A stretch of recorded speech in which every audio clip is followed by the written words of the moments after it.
Hello प्यारे बच्चों, नमस्कार। आज की वीडियो में आप सभी का स्वागत है। और आज हम कक्षा 10 गणित से आज कुछ प्रश्नों को करने वाले हैं। चैप्टर 2 चर वाले रैखिक समीकरण से जो हमारा आज का प्रश्न है, जो बोर्ड की परीक्षा में आने की दृष्टि से बहुत ही महत्वपूर्ण प्रश्न है, जो आपका 3 से 6 नंबर में आपका ये प्रश्न बोर्ड की परीक्षा में पूछा आता है। तो आज हम इस प्रश्न को हल करने वाले हैं। जैसे कि मैंने प्यारे बच्चों बोर्ड पर लिखा है कि आपका दो संख्याओं का अंतर प्यारे बच्चों 26 और इसमें दिया दो संख्याओं का जो अंतर है प्यारे बच्चों वो 26 है। तो एक संख्या दूसरी संख्या की 3 गुनी है। तो प्यारे बच्चों वो संख्याएं हमें ज्ञात करनी है। तो यहाँ पे हमें मानना पड़ेगा कि माना पहली संख्या और माना दूसरी संख्या। तो प्यारे बच्चों हम यहाँ मान लेते हैं कि माना पहली संख्या हल में प्यारे बच्चों यहाँ मान लेते हैं हम माना पहली संख्या बराबर प्यारे बच्चों x और दूसरी संख्या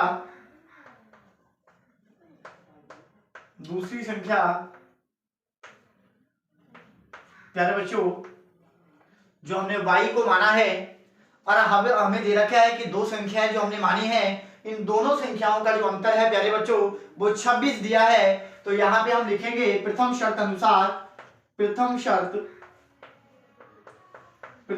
अनुसार प्यारे बच्चों जो हमें दिया है x और माइनस y का जो आंसर प्यारे बच्चों दिया है हमें वो 26 दिया है। यानी कि समीकरण यहाँ से प्यारे बच्चों एक बन जाता है। यानी कि जो संख्याएं प्यारे बच्चों हमने मानी थी x और y, उन दोनों संख्याओं का जो अंतर है प्यारे बच्चों वो हमारे पास x माइनस y बराबर 26। अब द्वितीय शर्त में प्यारे बच्चों बोला गया है कि एक संख्या दूसरी संख्या की 3 गुनी है।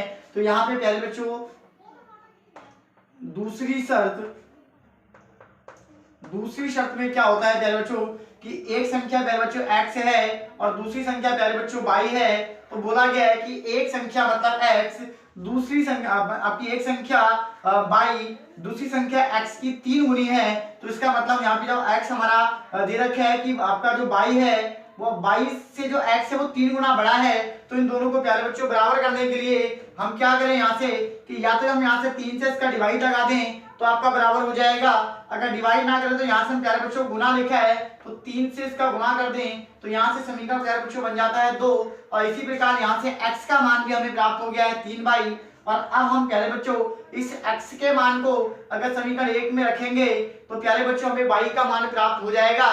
तो यहाँ से हम प्यारे बच्चों लिखते हैं x का मान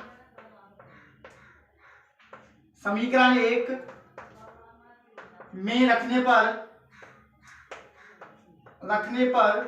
समीकरण 1 में जब रखेंगे तो प्यारे बच्चों समीकरण 1 दिया है हमें x माइनस y बराबर 26 और x का मान प्यारे बच्चों 3y। तो यहाँ लिखेंगे प्यारे बच्चों 3y माइनस का y बराबर का 26। इसी प्रकार यहाँ से 3y है, यहाँ पर 1y है। तो 3y में से प्यारे बच्चों 1y को माइनस करेंगे तो आपका बचता है आपका 2y। तो यहाँ हो जाता है प्यारे बच्चों 2y बराबर 26। इसी प्रकार यहाँ से हमारे पास y का अगर मान निकालें प्यारे बच्चों तो y बराबर हो जाएगा 26 बट्टा, यानी कि जो आपका 2 गुणा में है वो आपका 26 के नीचे डिवाइड में आ जाएगा। तो 2 से इसका भाग करेंगे तो आपका जब 2 से भाग 26 का करेंगे तो प्यारे बच्चों 13 बार में कैंसिल हो जाएगा। तो y का जो मान है हमारे पास जो दूसरी संख्या है प्यारे बच्चों वो 13 हमें प्राप्त होती है। अगर हम इस y का मान प्यारे बच्चों समीकरण 2 में रख दें तो वो x का मान यानी कि जो पहली संख्या में मानी थी उसका मान हमारे पास आ जाएगा। तो लिखेंगे y का मान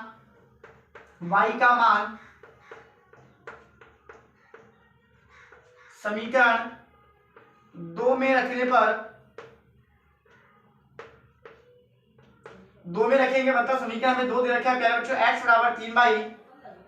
तो x का मान हम निकालेंगे तो आपका 3 गुणा जो y का मान है प्यारे बच्चों 13। इसी प्रकार x का मान हमें प्राप्त होता है 13 तिया 39।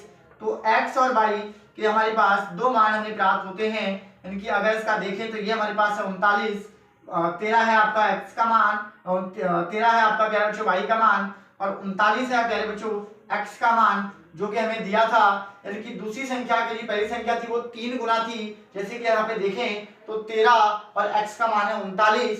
इसी प्रकार अगर इनका अंतर देखें तो 39 में से अगर 13 को प्यारे बच्चे माइनस करेंगे तो हमें 26 ही प्राप्त होगा।